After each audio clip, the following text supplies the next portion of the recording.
Hello everyone, स्वागत है आप सभी का हमारे चैनल पर। दोस्तों, आज के वीडियो में हम लोग कवर करने वाले हैं यूनिट एंड डायमेंशन का सारा ऑब्जेक्टिव। दोस्तों, एकदम बेहतरीन तरीके से यूनिट एंड डायमेंशन का जो ऑब्जेक्टिव क्वेश्चन है हम लोग डील करने वाले हैं, एकदम समझ समझ के दोस्तों। इसलिए आपका ये सेशन दोस्तों बहुत ही बेहतरीन और इम्पोर्टेंट होने वाला है दोस्तों। इसी तरह से हमने करा रखा है पहले इलेक्ट्रिसिटी चैप्टर से जितना भी ऑब्जेक्टिव बन सकता था सारे ऑब्जेक्टिव को हमने कर दिया है। अगर आप नहीं देखे हैं तो वीडियो में लिंक दे दूंगा, आप वहां से ज़रूर क्लिक करके देख लीजिएगा। दोस्तों, पूरे 4 घंटे का है, 4 घंटे कुछ मिनट का है इलेक्ट्रिसिटी चैप्टर का जो ऑब्जेक्टिव है। मतलब जितना भी बन सकता था ना ऑब्जेक्टिव इलेक्ट्रिसिटी चैप्टर से, विद्युत धारा चैप्टर से, सारे ऑब्जेक्टिव को हमने डील किया है एकदम अच्छे तरीके से, समझ समझ के। आपको भी समझ में आएगा, बिल्कुल बेहतरीन तरीके से बताए हैं दोस्तों। तो आप ज़रूर वहां जाके क्लिक करके देख सकते हैं आप। तो चलिए दोस्तों, आज की वीडियो में हम लोग कवर करने वाले हैं यूनिट एंड डायमेंशन का जो ऑब्जेक्टिव है। जितना भी ऑब्जेक्टिव है दोस्तों, जितना भी ऑब्जेक्टिव बन सकता है सारे ऑब्जेक्टिव को हम लोग कर देंगे बिल्कुल एकदम बेहतरीन तरीके से, समझ समझ के दोस्तों। आपको भी समझ में आएगा। तो दोस्तों चलिए शुरुआत करते हैं। पहला क्वेश्चन है दोस्तों आपका, भौतिक राशियां किसे कहते हैं। देखिए, जहां दोस्तों परिभाषा वाला बात है वहां हम बेहतरीन तरीके से आपको बताएंगे पहले से लिख के। बाकी वन लाइनर फॉर्मेट में भी है दोस्तों, देख सकते हैं आप ये। ठीक ना दोस्तों, यहाँ जो समझाने का जरूरी है तो हम लिख के समझाएंगे। पहले से लिख लिया हूं दोस्तों। भौतिक राशियां किसे कहते हैं। क्या दोस्तों, भौतिक राशियां किसे कहते हैं। पहले तो भौतिक का मतलब समझिए दोस्तों। भौतिक का मतलब होता है कि किसी भी चीज को हम टच कर सकते हैं। क्या दोस्तों, किसी भी चीज को टच कर सकते हैं, वो भौतिक हुआ दोस्तों। ठीक, तो भौतिक राशियां किसे कहते हैं।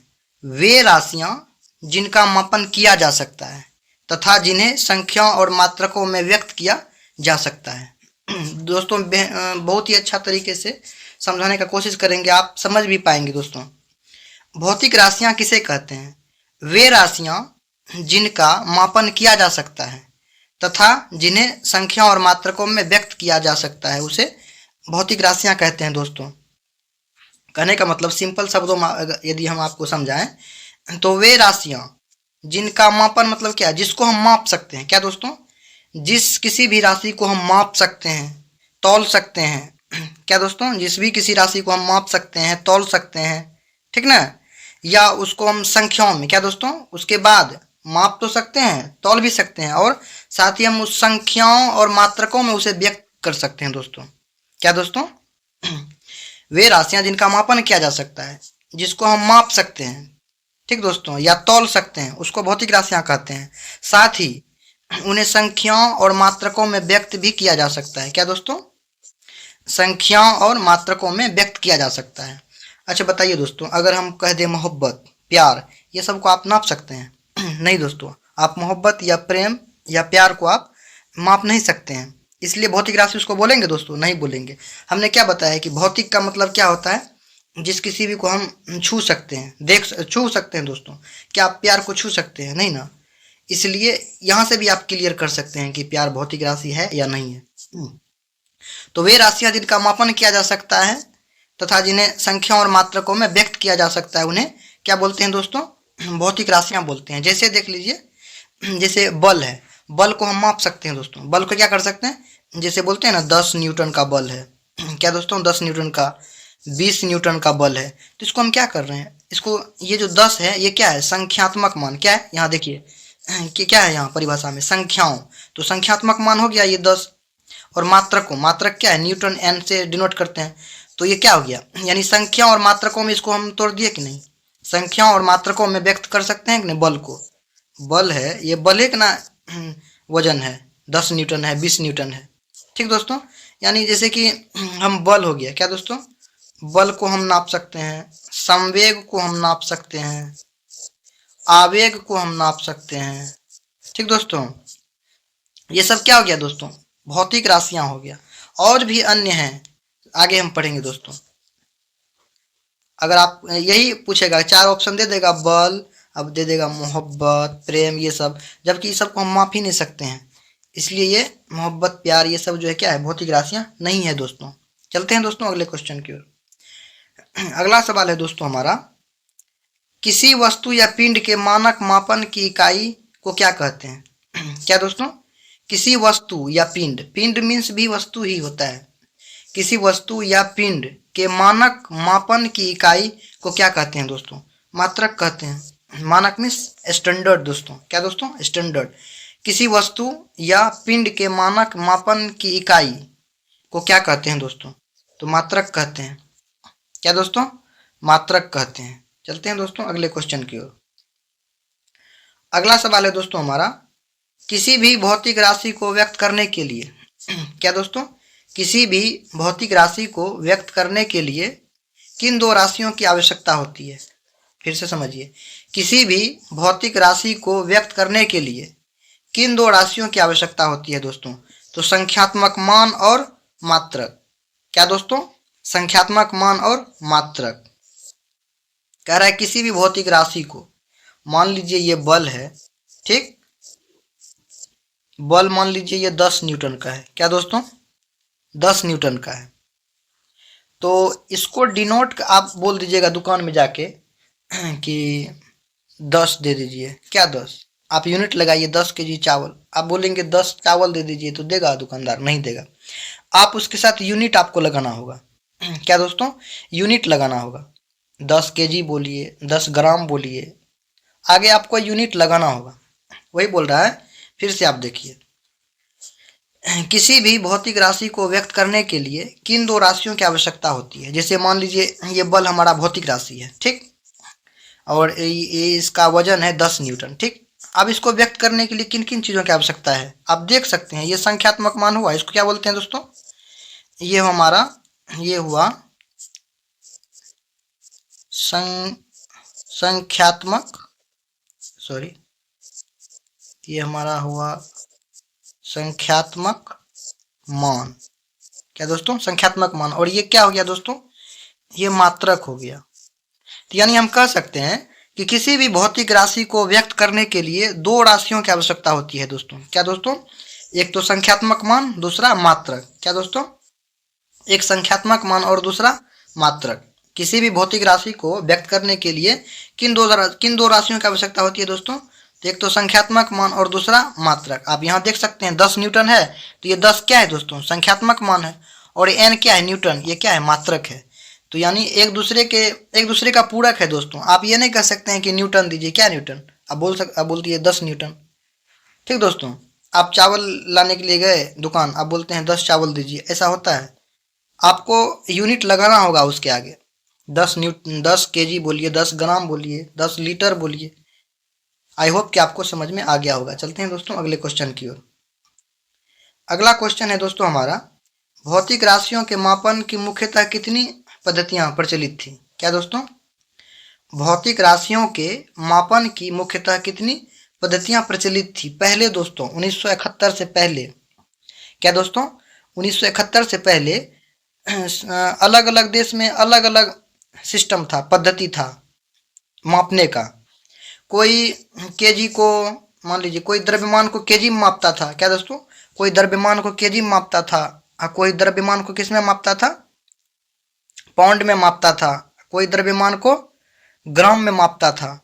तो इस तरह से बहुत दिक्कतें होती थी। अगर कोई इंडिया से कोई व्यक्ति अगर जाएगा दूसरे विदेश, मान लीजिए फ्रांस जाएगा, तो फ्रांस के लिए कैंपेन मतलब ट्रेनिंग होता था। आपको ट्रेनिंग लेना पड़ेगा, इसके बाद ही आप वहाँ जा पाइएगा। आप यहाँ मान लीजिए हमारे भारत में चलता है, पहले भी चलता था केजी, द्रव्यमान को मापते थे हम लोग केजी में, अभी भी मापते हैं। तो आप वहाँ फ्रांस में जाके केजी नहीं बोल सकते हैं, वहाँ ग्राम समझता था दोस्तों। फ्रांस में क्या चलता था द्रव्यमान के लिए? ग्राम चलता था, जबकि यहाँ भारत में क्या चलता था? केजी चलता था। वही ब्रिटिश में पाउंड चलता था, द्रव्यमान के लिए दोस्तों पाउंड चलता था। तो ऐसे में दिक्कतें होती थी। तो 1971 में फ्रांस की राजधानी पेरिस में, ठीक ना दोस्तों, वहाँ कमेटी बुलाई गई और सभी मात्रक जो है ना एक कर दिया गया, एसआई यूनिट बना दिया गया। SI means system of international unit, सबको एक कर दिया गया दोस्तों। सबसे पहले तो आगे भी पढ़ेंगे वो कौन कौन है। तो दोस्तों देखिए, भौतिक राशियों के मापन की मुख्यतः कितनी पद्धतियां प्रचलित थी? तो 3 दोस्तों। कितनी दोस्तों? 3। पहला क्या था दोस्तों? पहला था MKS, दूसरा CGS, तीसरा FPS दोस्तों। कहने का मतलब ये जो MKS मात्रक है, ये दोस्तों MKS मात्रक, ये एशिया के लगभग देशों में इसी का यूज होता था। क्या दोस्तों? एशिया में यही यूज होता था। एशिया में यही यूज होता था। MKS पद्धति मीन्स M मीन्स मास, यानी द्रव्यमान को किस में मापते थे दोस्तों? सॉरी, M4 ये हम गलत बोल दिए। M मीन्स मीटर समझ सकते हैं, यानी कि लंबाई को हम लोग किस में मापते थे? मीटर में। और द्रव्यमान को कैसे? केजी में। और समय को सेकंड में मापते थे। ये एशिया का बात हो गया। क्या दोस्तों? एशिया के लगभग देशों में या ये सभी देशों में MKS पद्धति चलता था। MKS पद्धति मीन्स लंबाई को हम लोग मीटर में मापते थे और किलोग्राम को केजी में और समय को सेकंड में। और यहाँ देखिए CGS, ये जो CGS है दोस्तों, CGS पद्धति, ये कहाँ था प्रचलित? ये था फ्रांस में। क्या दोस्तों? ये फ्रांस में प्रचलित था CGS पद्धति। यानी कहने का मतलब ये जो C4 सेंटीमीटर, फ्रांस के लोग लंबाई को सेंटीमीटर में मापते थे और द्रव्यमान को ग्राम में मापते थे और समय को सेकंड में मापते थे। और तीसरा जो पद्धति है दोस्तों, FPS पद्धति। क्या दोस्तों?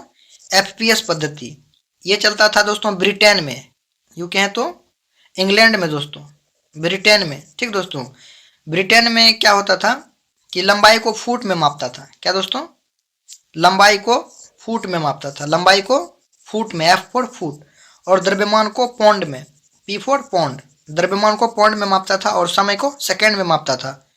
लेकिन एक चीज़ अगर आप कॉमन देखें तो समय को सेकंड में सब मापता था। ये तीनों सिस्टम में, तीनों पद्धति में समय को सेकंड में ही मापता था। तो इस तरह से दिक्कतें होती थी, तो सभी देश आपस में मिलकर इस चीज़ को 1971 में सॉल्व किया। सभी इकाई को एक कर दिया गया और जितना भी सभी सिस्टम को, और देख लिया कि MKS पद्धति, देखिए सबसे बड़ा महादेश कौन सा है? एशिया महादेश। एशिया में यही यूज होता था MKS पद्धति। ये सब तो छोटा छोटा ना महादेश है, यूरोपियन कंट्री, यूरोप छोटा है एशिया के तुलना में। तो ऐसा किया गया कि MKS पद्धति को ही लागू कर दिया गया पूरे देश में। क्या दोस्तों? MKS पद्धति को ही लागू कर दिया गया पूरे देश में। ठीक, चलते हैं दोस्तों आगे, जानते हैं इसके बारे में और कुछ। किस पद्धति को फ्रेंच या मीट्रिक पद्धति कहा जाता है? क्या दोस्तों? किस पद्धति को फ्रेंच या मीट्रिक पद्धति कहा जाता है? तो दोस्तों ये जो है आपका आंसर हो जाएगा फ्रेंच, यानी कि ये CGS मात्रा। क्या दोस्तों? CGS पद्धति। क्या दोस्तों? CGS पद्धति को फ्रेंच या मीट्रिक पद्धति कहा जाता है। लेकिन एक बात याद रखना आपको कि ये अगर मीट्रिक पद्धति जो है ना, मीट्रिक पद्धति MKS मात्रक को भी कहा जाता है। क्या दोस्तों? मीट्रिक पद्धति MKS मात्रक को भी कहा जाता है, लेकिन यहाँ फ्रेंच लगाया है तो इसका मतलब वो पूछना चाह रहा है क्या? फ्रांस के बारे में पूछना है। फ्रांस का जो पद्धति है, फ्रांस के पद्धति के बारे में पूछना चाह रहा है, इसलिए आप यहाँ देख सकते हैं फ्रेंच या मीट्रिक है।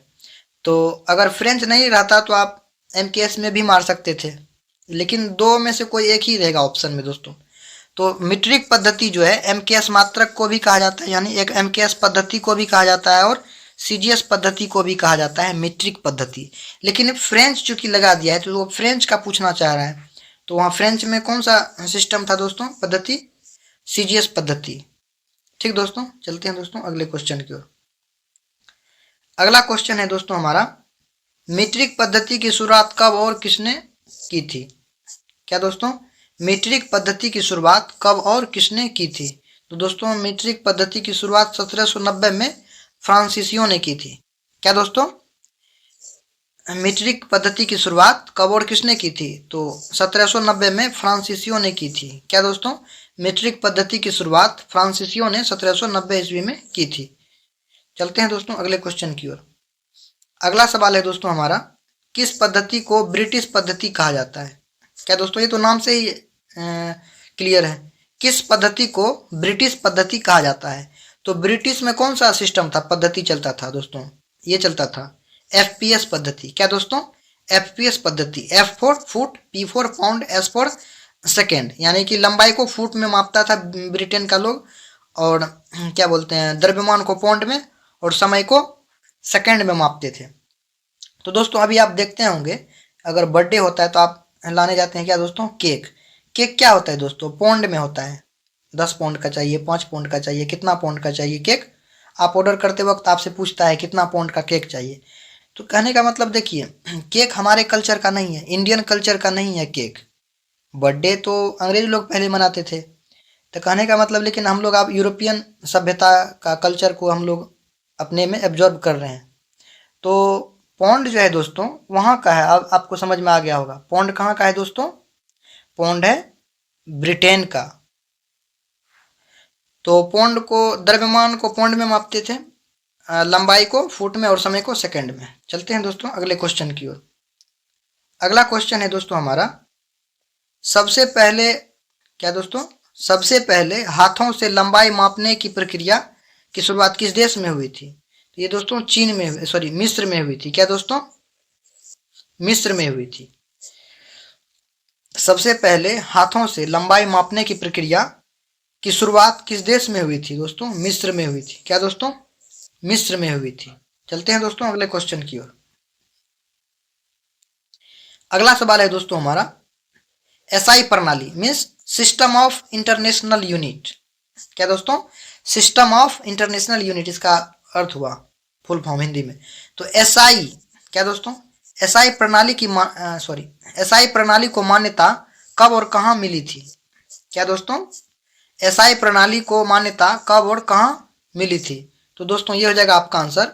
सन 1971 में मान्यता मिली थी एसआई यूनिट को, एसआई प्रणाली को, फ्रांस की राजधानी पेरिस में मापतौल विभाग के अंतर्राष्ट्रीय अधिवेशन में। क्या दोस्तों? सन 1971 में फ्रांस की राजधानी पेरिस में मापतौल विभाग के अंतर्राष्ट्रीय अधिवेशन में दोस्तों एसआई प्रणाली को मान्यता मिली थी। यह बात आपको याद रखनी है। चलते हैं दोस्तों अगले क्वेश्चन की ओर। अगला क्वेश्चन है दोस्तों हमारा, एसआई पद्धति कितने प्रकार की होती है? क्या दोस्तों? एसआई पद्धति कितने प्रकार की होती है? तो एसआई पद्धति 2 प्रकार की होती है। क्या दोस्तों? एसआई पद्धति 2 प्रकार की होती है। कौन कौन? एक होता है आधारी मात्रक। क्या दोस्तों? आधारी या मूल मात्रक। एक होता है पूरक मात्रक। इसकी जो संख्या है ना दोस्तों, आधारी या मूल मात्रकों की जो संख्या है वो है 7 दोस्तों। क्या है दोस्तों? वो है 7। और पूरक मात्रकों की जो संख्या है दोस्तों ये है 2। ये बात आपको याद रखनी है, ठीक। एसआई पद्धति में, एसआई पद्धति कितने प्रकार की होती है दोस्तों? एसआई पद्धति कितने प्रकार की होती है? तो एसआई पद्धति 2 प्रकार की होती है। पहला आधारी या मूल मात्रक, दूसरा पूरक मात्रक। पूरक मात्रकों की संख्या कितनी है? 2। और आधारी या मूल मात्रकों की संख्या कितनी है दोस्तों? 7 है। चलते हैं दोस्तों अगले क्वेश्चन की ओर।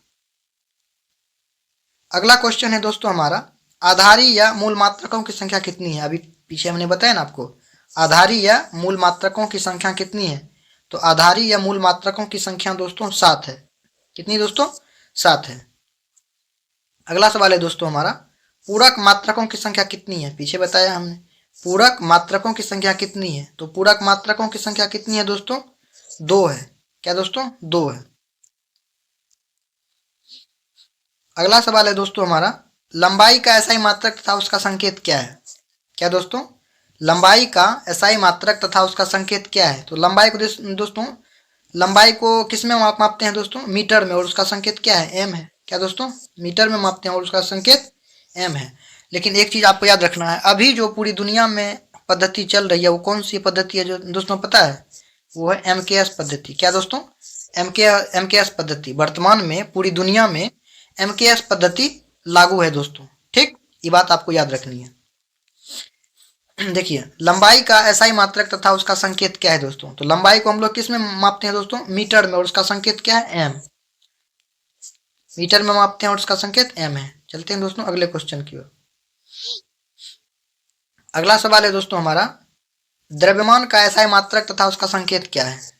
ये संकेत हम क्यों लाए हैं इसमें ऑप्शन में? याद रखना है, संकेत बहुत काम का चीज है।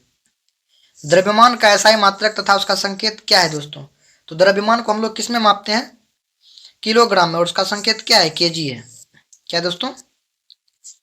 द्रव्यमान को हम लोग किलोग्राम में मापते हैं और उसका संकेत केजी है। चलते हैं दोस्तों अगले क्वेश्चन की ओर।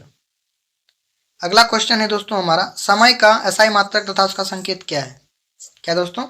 समय का एसआई मात्रक तथा उसका संकेत क्या है? तो समय का एसआई मात्रक क्या है दोस्तों? सेकेंड है, और उसका संकेत क्या है? एस। क्या दोस्तों?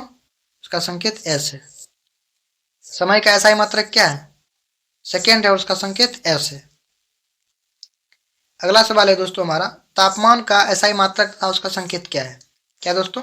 तापमान का एसआई मात्रक तथा उसका संकेत क्या है? तो तापमान को हम लोग किस में मापते हैं दोस्तों? केल्विन में, और उसका संकेत क्या है? के है। क्या दोस्तों? के है। तापमान का एसआई मात्रक तथा उसका संकेत क्या है? तापमान का एसआई मात्रक तथा उसका संकेत क्या है? तो तापमान को हम लोग केल्विन में मापते हैं, और उसका संकेत क्या है दोस्तों? केल्विन है। चलते हैं दोस्तों अगले क्वेश्चन की ओर। अगला सवाल है दोस्तों हमारा, विद्युत धारा का एसआई मात्रक तथा उसका संकेत क्या है? क्या दोस्तों? विद्युत धारा का एसआई मात्रक। क्या दोस्तों? विद्युत धारा का एसआई मात्रक तथा उसका संकेत क्या है? तो विद्युत धारा का एसआई मात्रक दोस्तों एम्पियर है। विद्युत धारा को हम लोग एम्पियर में मापते हैं, और उसका संकेत क्या है? ए है दोस्तों। चलते हैं दोस्तों अगले क्वेश्चन की ओर। अगला सवाल है दोस्तों हमारा, ज्योति तीव्रता का एसआई मात्रक तथा उसका संकेत क्या है? क्या दोस्तों? ज्योति तीव्रता का एसआई मात्रक तथा उसका संकेत क्या है? तो ज्योति तीव्रता को हम लोग किस में मापते हैं दोस्तों? कैंडेला में, यानी ज्योति तीव्रता का एसआई मात्रक कैंडेला है दोस्तों। क्या दोस्तों? ज्योति तीव्रता का एसआई मात्रक कैंडेला है, और उसका कैंडेला का संकेत क्या है दोस्तों? सीडी। आपको याद रखना है दोस्तों, ये मूल मात्रक सब है, आपको याद रखना है। आपका सवाल है दोस्तों, पदार्थ की मात्रा का एसआई मात्रक। क्या दोस्तों? पदार्थ की मात्रा का एसआई मात्रक तथा उसका संकेत क्या है? तो दोस्तों पदार्थ की मात्रा का एसआई मात्रक है मोल, और उसका संकेत क्या है दोस्तों? MOL, ऐसे पढ़ेंगे। ठीक। अगला सवाल है दोस्तों हमारा, ठोस कोण का एसआई मात्रक। क्या दोस्तों? ठोस कोण का एसआई मात्रक तथा उसका संकेत क्या है? तो ठोस कोण का एसआई मात्रक दोस्तों स्टेरेडियन है, और उसका संकेत क्या है? स्टेरेडियन का SR। क्या दोस्तों? SR। ठोस कोण का, क्या दोस्तों? ठोस कोण का एसआई मात्रक तथा उसका संकेत क्या है? तो ठोस कोण का एसआई मात्रक स्टेरेडियन है, और उसका संकेत क्या है? SR। अगला सवाल है दोस्तों हमारा, समतल कोण का एसआई मात्रक तथा उसका संकेत क्या है? क्या दोस्तों? यहाँ क्या था? ठोस कोण था। यहाँ ठोस कोण था, यहाँ क्या है? समतल कोण। समतल कोण का एसआई मात्रक तथा उसका संकेत क्या है? तो ये समतल कोण का एसआई मात्रक दोस्तों रेडियन है, और उसका संकेत क्या है? RAD। ठीक। अगला क्वेश्चन है दोस्तों हमारा, निम्नलिखित में से कौन कौन से मात्रक पूरक मात्रक के अंतर्गत आते हैं? क्या दोस्तों? पीछे हमने बताया था, निम्नलिखित में से कौन कौन से मात्रक पूरक मात्रक के अंतर्गत आते हैं? तो ये दोस्तों ये दो मात्रक है। पूरक मात्रक दो ही ना होता है, पीछे हमने बताया, रेडियन और स्टेरेडियन। क्या दोस्तों? रेडियन और स्टेरेडियन। फिर से देखिए, निम्नलिखित में से कौन कौन से मात्रक पूरक मात्रक के अंतर्गत आते हैं? तो दोस्तों ये दो मात्रक रेडियन और स्टेरेडियन पूरक मात्रक है, याद रखना। अगला सवाल है, वे मात्रक जो आधारी मात्रकों से निकलकर प्राप्त होते हैं क्या कहलाते हैं? अच्छा सवाल है, आपको पता भी होगा। वे मात्रक जो आधारी मात्रकों से निकलकर प्राप्त होते हैं क्या कहलाते हैं दोस्तों? ये व्युत्पन्न मात्रक कहलाता है। क्या दोस्तों? व्युत्पन्न मात्रक। समझिए पहले परिभाषा को। वे मात्रक जो आधारी मात्रकों से निकल कर आते हैं, जैसे मान लीजिए मीटर स्क्वायर, ये क्या है? क्षेत्रफल का क्या है? एसआई मात्रक है। क्षेत्रफल का एसआई मात्रक क्या है? Metre square. तो मीटर स्क्वायर कैसे होगा दोस्तों? m गुना m करेंगे तब तो मीटर स्क्वायर होगा। ठीक। तो यानी m किसका मात्रक है? लंबाई का। फिर ये m लंबाई का। कहने का मतलब ये लंबाई जो था क्या था? क्या है? मूल मात्रक है। इसी मूल मात्रक से मिलकर न बना है ये व्युत्पन्न मात्रक। आप ये भी कह सकते हैं जो ऐसा मात्रक, वे मात्रक जो मूल मात्रक से मिलकर बने होते हैं, ये भी कह सकते हैं। तो मीटर स्क्वायर क्या है? मूल मात्रक से मिलकर बना है, m गुना m। ये इंडिविजुअल पहले m और m को गुना किया ना, तब ना m स्क्वायर हुआ। तो m क्या है? मूल मात्रक है। m भी मूल मात्रक है, यानी मूल मात्रक या आधारी मात्रक एक ही बात हुआ। तो आधारी मात्रक या मूल मात्रक से मिलकर जो बना है उसे क्या कहते हैं? व्युत्पन्न मात्रक बोलते हैं। ठीक दोस्तों, आई होप कि आपको समझ में आ गया होगा। यहाँ क्या कह रहा है दोस्तों, वे मात्रक जो आधारी मात्रकों से निकलकर प्राप्त होते हैं क्या कहलाते हैं दोस्तों? व्युत्पन्न मात्रक कहलाते हैं। क्या दोस्तों? व्युत्पन्न मात्रक कहलाते हैं। चलते हैं दोस्तों अगले क्वेश्चन की ओर। अगला सवाल है दोस्तों हमारा, चाल किसके बराबर होता है? क्या दोस्तों? चाल किसके बराबर होता है? तो चाल बराबर क्या होता है दोस्तों? चाल बराबर होता है दूरी बटे समय। क्या दोस्तों? चाल बराबर दूरी बटे समय होता है। चलते हैं दोस्तों अगले क्वेश्चन की ओर। अब ये भी देख लीजिए। चलिए आगे है क्वेश्चन, यही हम बताना चाह रहे थे। चाल का एसआई मात्रक क्या है दोस्तों? चाल का एसआई मात्रक क्या है? तो चाल का एसआई मात्रक क्या होगा दोस्तों? मीटर पर सेकंड। क्या दोस्तों? मीटर पर सेकंड। क्या दोस्तों? मीटर पर सेकंड। इसको हम ऐसे भी लिख सकते हैं, मीटर पर सेकंड को ऐसे ऐसे भी लिख सकते हैं। ये तो m बाय एस है, इसको हम मीटर पर सेकंड ऐसे भी लिख सकते हैं। तो चाल का एसआई मात्रक क्या हो गया दोस्तों? मीटर पर सेकंड। अगर आपको एसआई मात्रक पता है ना दोस्तों, तो इसकी बीमा आप आराम से निकाल सकते हैं। क्या दोस्तों? इसकी बीमा आप आराम से निकाल सकते हैं। बीमा निकालते हैं चाल का। तो देखिए चाल का एसआई मात्रक क्या है? मीटर पर सेकंड। मीटर के लिए दोस्तों हम क्या लिखते हैं? एल लिखते हैं। ठीक, समय के लिए टी लिखते हैं। बीमा निकालने के लिए -1 है तो -1 दे दीजिए, इस तरह से बड़ी ब्रैकेट में दे दीजिए। ये बीमा हो गया। इसको लिखने का तरीका एक और है, ऐसे कीजिए। एम तो नहीं दिया हुआ है, तो एम को आप ऊपर में 0 लिख सकते हैं और यही लिख दीजिए MLT -1। ये बीमा हो गया। आई होप समझ में आ गया होगा। चलते हैं दोस्तों अगले क्वेश्चन की ओर। अगला क्वेश्चन है दोस्तों हमारा, वेग किसके बराबर होता है? तो वेग बराबर दोस्तों क्या होता है? वेग बराबर होता है दोस्तों विस्थापन बटे समय। क्या दोस्तों? विस्थापन बटे समय होता है। वेग बराबर क्या होता है दोस्तों? विस्थापन बटे समय। आप वेग का एसआई मात्रक अगर पूछ दे दोस्तों, वेग का एसआई मात्रक, तो वेग का एसआई मात्रक क्या दोस्तों? एसआई मात्रक अगर पूछ दे वेग का तो क्या होगा? मीटर पर सेकेंड होता है। क्या दोस्तों? यानी चाल और वेग का जो है ना, मात्रक और बीमा दोनों समान होता है। क्या दोस्तों? चाल और वेग का मात्रक और बीमा दोनों समान होता है। आप ये चीज़ को लिख लीजिए, कॉपी पे नोट कर लीजिए कि चाल और वेग का मात्रक और बीमा दोनों समान होता है। अभी दिखाते हैं। पीछे हमने निकाला ना, क्या निकाला? ये एसआई मात्रक क्या है? चाल का एसआई मात्रक क्या? मीटर पर सेकंड। और यहाँ देखिए, यहाँ भी निकालते हैं, यहाँ भी निकलेगा मीटर पर सेकंड ही। वेग बराबर क्या होता है? विस्थापन बटा समय। विस्थापन बटा समय अभी निकाल के बताते हैं दोस्तों। वेग बराबर क्या होता है? विस्थापन बटा समय।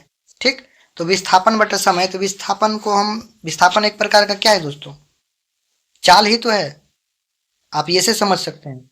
सॉरी, चाल नहीं, विस्थापन एक प्रकार का क्या है? लंबाई है तो है। क्या दोस्तों?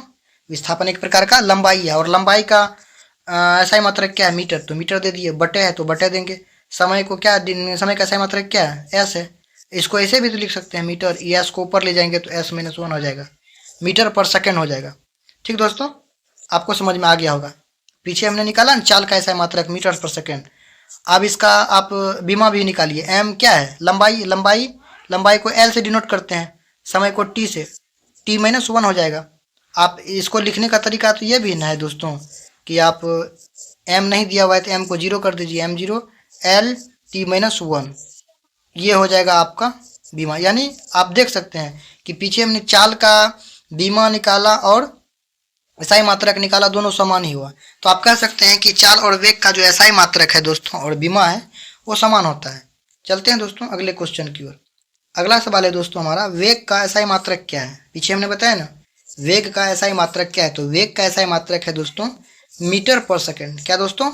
मीटर पर सेकेंड। और मीटर पर सेकेंड को हम ऐसे भी लिख सकते हैं दोस्तों, आपको ये याद रखना है।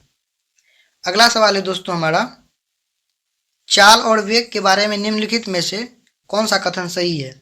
क्या दोस्तों? चाल और वेग के बारे में निम्नलिखित में से कौन सा कथन सही है? तो दोस्तों चाल और वेग का मात्रक तथा विमा दोनों समान होता है। अभी पीछे हमने बताया ना दोस्तों, चाल और वेग का मात्रक तथा विमा दोनों समान होता है। ये बात आपको याद रखना है। क्या दोस्तों? याद रखना है। अगला सवाल है दोस्तों हमारा, दूरी तथा विस्थापन के बारे में सही कथन कौन सा है? क्या दोस्तों? दूरी तथा विस्थापन के बारे में सही कथन कौन सा है?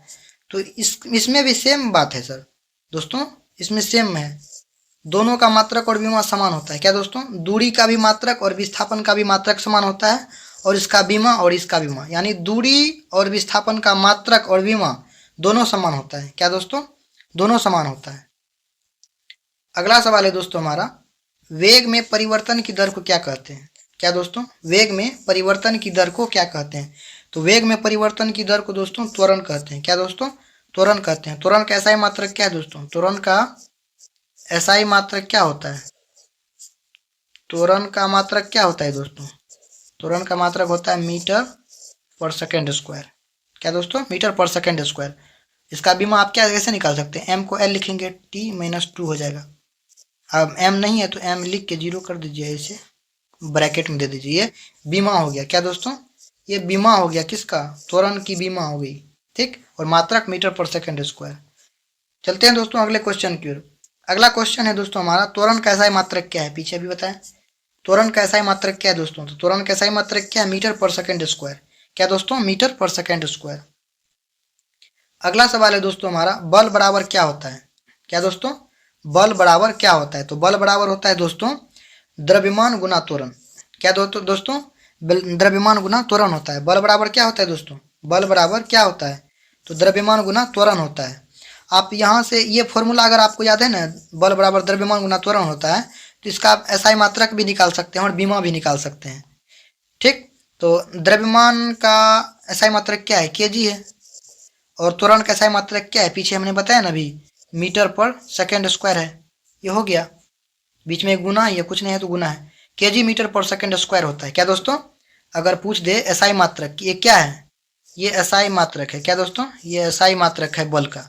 बल का एसआई मात्रक है केजी मीटर पर सेकेंड स्क्वायर। क्या दोस्तों? केजी मीटर पर सेकेंड स्क्वायर। आप इसका बीमा कैसे निकालते हैं दोस्तों? इसका बीमा देखिए, अगर ये पता है ना तो ये बीमा आराम से निकल जाएगा। कोष्ट देंगे, केजी को क्या लिखते हैं? एम। बीमा निकालने के लिए एम को क्या लिखते हैं? एल। और टी क्या है? एस को लिखते हैं टी। ऊपर में माइनस टू है तो माइनस टू दे देंगे। M L T minus two, ये बल का क्या हो गया? बीमा हो गया दोस्तों। आई होप कि आपको समझ में आ रहा होगा। चलते हैं दोस्तों अगले क्वेश्चन की ओर। अगला क्वेश्चन है दोस्तों हमारा, संवेग बराबर क्या होता है? क्या दोस्तों? संवेग बराबर क्या होता है? तो संवेग बराबर होता है दोस्तों द्रव्यमान गुना वेग। क्या होता है दोस्तों? द्रव्यमान गुना वेग। अगर ये याद है ना आप तो एसआई मात्रक भी निकाल सकते हैं इससे, और बीमा भी निकाल सकते हैं दोस्तों। क्या दोस्तों? संवेग बराबर क्या होता है? फॉर्मूला आपको याद होना चाहिए। संवेग बराबर द्रव्यमान गुना वेग होता है। अगर ये पता है द्रव्यमान गुना वेग, तो आप आराम से क्या निकाल सकते हैं? इसका एसआई मात्रक और बीमा निकाल सकते हैं। तो चलिए एसआई मात्रक पहले निकाल के बताते हैं। द्रव्य संवेग का एसआई मात्रक निकालते हैं। तो द्रव्यमान का एसआई मात्रक क्या है दोस्तों? केजी है। और गुना है तो गुना दे दीजिए इंटू। वेग का एसआई मात्रक क्या है? अभी निकाल, पीछे हमने निकाला, मीटर पर सेकेंड होता है। क्या दोस्तों? मीटर पर सेकेंड होता है। ऐसे लिख सकते हैं मीटर पर सेकेंड को। तो यानी संवेग का एसआई मात्रक क्या हो गया दोस्तों? केजी मीटर पर सेकेंड। केजी मीटर पर सेकेंड। अगर ये हमको पता हो गया दोस्तों, तो हम बीमा भी निकाल सकते हैं। क्या दोस्तों? देखिए बीमा कैसे निकालते हैं। ऐसे देंगे ब्रैकेट बड़ा वाला, और केजी को क्या लिखते हैं बीमा निकालने के लिए? एम। एम लिखते हैं तो एम देंगे। और एम को क्या लिखते हैं? ये एम क्या है? एल। एम मीन्स मीटर ये है, इसको क्या लिखते हैं? एल लिखते हैं। और समय के लिए टी लिखते हैं। माइनस वन है तो माइनस वन दे देंगे। ये बीमा हो गया। क्या दोस्तों? ये संवेग का बीमा हो गया, M L T minus one. I hope कि आपको समझ में आ रहा होगा। चलते हैं दोस्तों अगले क्वेश्चन की ओर। अगला क्वेश्चन है दोस्तों हमारा, आवेग बराबर क्या होता है? क्या दोस्तों? आवेग बराबर क्या होता है? तो आवेग बराबर दोस्तों बल गुने समय होता है। क्या दोस्तों? आवेग बराबर बल गुने समय होता है। तो यहां से भी आप निकाल सकते हैं एसआई मात्रक और बीमा। बल जो है, बल का भी हमने क्या निकाला? बल का एसआई मात्रक क्या निकाला है दोस्तों? केजी मीटर पर, सॉरी यहाँ यहाँ इधर है। बल का एसआई मात्रक हमने क्या निकाला? आपको याद रखना है ये सब बेसिक। बल का एसआई मात्रक क्या है? केजी मीटर पर सेकेंड स्क्वायर, याद रखना है। चलिए दोस्तों, आवेग बराबर क्या होता है दोस्तों? आवेग बराबर बल गुने समय होता है। तो इसका एसआई मात्रक कैसे निकालते हैं देखिए। क्या दोस्तों?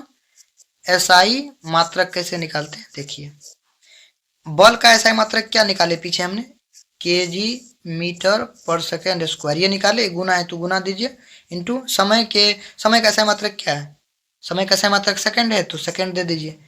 जब इसको सॉल्व कीजिएगा, केजी मीटर सेकेंड, यानी यहाँ कुछ नहीं है तो +1 छिपा हुआ है। क्या दोस्तों, एस के ऊपर कुछ नहीं है तो +1 है, तो -2 में +1 जोड़ेंगे तो कितना होगा, -1 होगा दोस्तों। क्या होगा दोस्तों, -1 हो जाएगा। तो -1 गुना में घटता जुड़ता है, गुना में क्या होता है, जुड़ता है। अगर बेस समान हो, एस क्या है, बेस है, यहाँ भी एस बेस है, पावर -2 है, यहाँ कुछ नहीं है तो पावर +1 है, तो ये जोड़िएगा तो कितना हो जाएगा, -1 हो जाएगा। क्या दोस्तों, -1, तो केजी मीटर पर सेकेंड हो जाएगा। क्या दोस्तों, केजी मीटर पर सेकेंड हो जाएगा आवेग का एसआई मात्रक।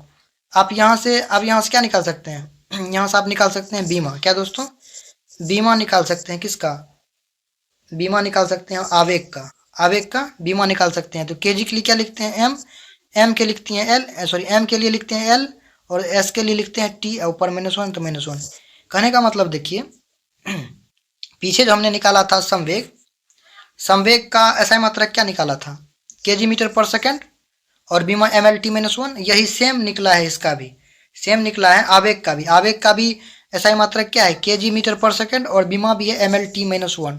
ठीक, कहने का मतलब आवेग और संवेग क्या है, आपको याद रखना है। आवेग परिभाषा से दोनों अलग है, भौतिक राशि अलग अलग है, लेकिन भौतिक मात्रक और सॉरी एसआई मात्रक और बीमा समान है, आपको याद रखना है। आवेग और संवेग का मात्रक और बीमा समान होता है। क्या दोस्तों, आवेग और संवेग का मात्रक और बीमा समान होता है। जिस प्रकार चाल और वेग का बीमा और मात्रक समान होता है, क्या बोलते हैं, दूरी और विस्थापन का बीमा और मात्रक समान होता है, उसी तरह आवेग और संवेग का भी मात्रक और बीमा समान होता है।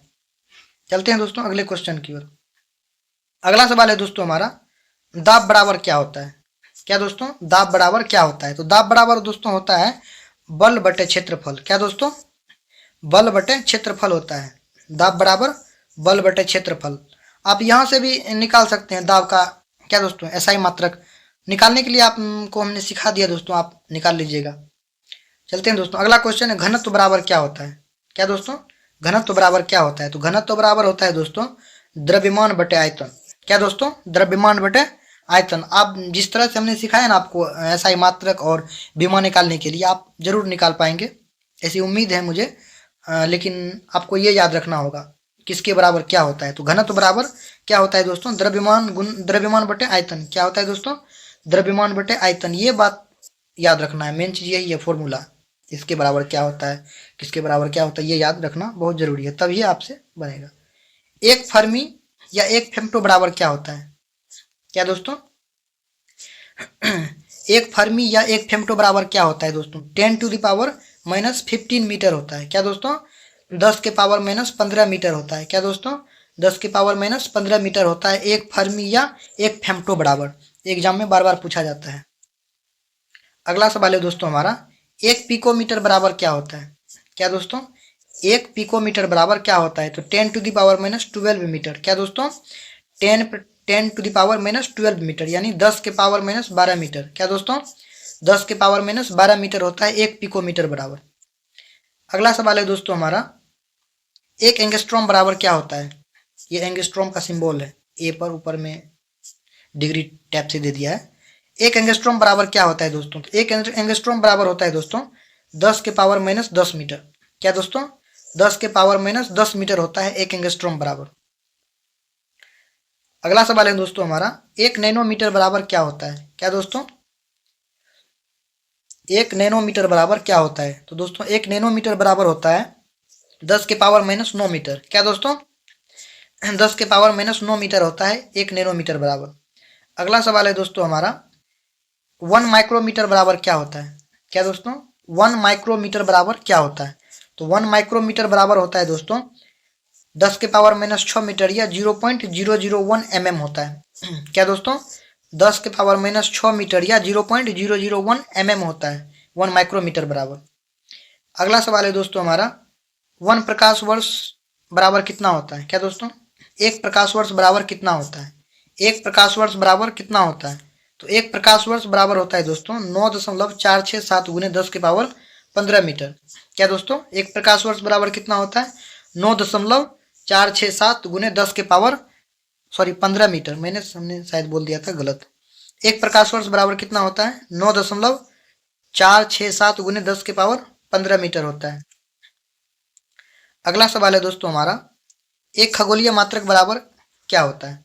क्या दोस्तों, एक खगोलीय मात्रक बराबर क्या होता है? तो 1.496 गुने 10 की पावर 11 मीटर या 1.5 into 10 to the power 11 metre होता है। इसको अगर इंग्लिश में बोलेंगे क्या, कैसे बोलेंगे? स्टैंडर्ड रूप से कैसे बोलेंगे? 1.496 into 10 to the power 11 metre या 1.5 into 10 to the power 11 metre होता है। यानी 1.4 ने सॉरी 1.496 गुने 10 की पावर 11 मीटर या 1.5 गुने 10 की पावर 11 मीटर होता है। आपको ऐसे बोलना है 1.496 into 10 to the power 11 metre या 1.5 into 10 to the power 11 metre, ऐसे होता है, ऐसे बोलना है आपको। अगला सवाल है दोस्तों हमारा, 1 पारसेक बराबर कितना होता है? क्या दोस्तों, 1 पारसेक बराबर कितना होता है? और दूरी की सबसे बड़ी इकाई यही है, दूरी मापने का सबसे बड़ी इकाई क्या है दोस्तों? पारसेक है। दूरी मापने का सबसे बड़ी इकाई क्या है? पारसेक है। 1 पारसेक बराबर कितना होता है? 1 पारसेक बराबर होता है 3.086 into 10 to the power 16 metre या 3.26 प्रकाश वर्ष होता है। क्या दोस्तों, एक प्रकाश वर्ष बराबर कितना होता है? 3.086 into 10 to the power 16 metre या 3.26 प्रकाश वर्ष होता है, याद रखना है। अगला सवाल है दोस्तों, प्रकाश वर्ष किसे कहते हैं? क्या दोस्तों, प्रकाश वर्ष किसे कहते हैं? दोस्तों, प्रकाश द्वारा निर्वात में एक वर्ष में तय की गई कुल दूरी एक प्रकाश वर्ष कहलाती है। क्या दोस्तों, प्रकाश द्वारा निर्वात में एक वर्ष में तय की गई कुल दूरी एक प्रकाश वर्ष कहलाती है। आपको याद रखना ये चीज। खगोलीय दूरी को अनौपचारिक रूप से क्या दोस्तों, खगोलीय दूरी को अनौपचारिक रूप से व्यक्त करने के लिए किस इकाई का प्रयोग किया जाता है? क्या दोस्तों, खगोलीय दूरी को अनौपचारिक रूप से व्यक्त करने के लिए किस इकाई का प्रयोग किया जाता है दोस्तों? तो प्रकाश वर्ष का प्रयोग किया जाता है। क्या दोस्तों, प्रकाश वर्ष का प्रयोग किया जाता है। अगला सवाल है, पृथ्वी और सूरज के बीच क्या दोस्तों, पृथ्वी और सूरज के बीच की दूरी मापने के लिए किस खगोलीय मात्रक का प्रयोग किया जाता है दोस्तों?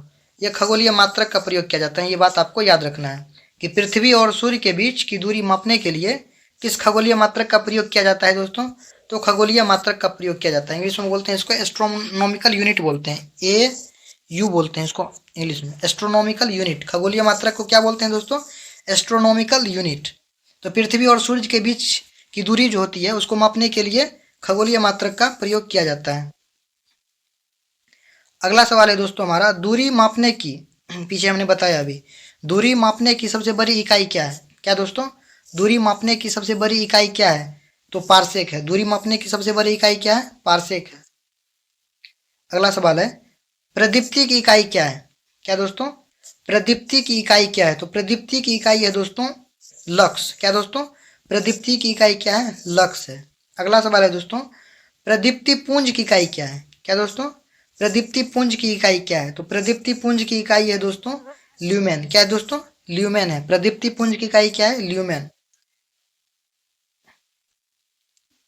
यहाँ होता है हमारा सेशन खत्म। इसी तरह का अगर साइंस आपका क्लियर है, फाउंडेशन आपने पढ़ा है साइंस का, तो अगर आप प्रैक्टिस लगाना चाहते हैं, ऑब्जेक्टिव बनाना चाहते हैं, तो आप हमारे चैनल से जुड़ सकते हैं। साइंस का जितना भी टॉपिक है सभी टॉपिक का ऑब्जेक्टिव हम लाएंगे, इसी तरह से समझाकर आगे बढ़ेंगे, तो आपको बहुत ही फायदा होगा दोस्तों। मिलते हैं नेक्स्ट वीडियो में दोस्तों, तब तक के लिए धन्यवाद। Thanks for watching this video.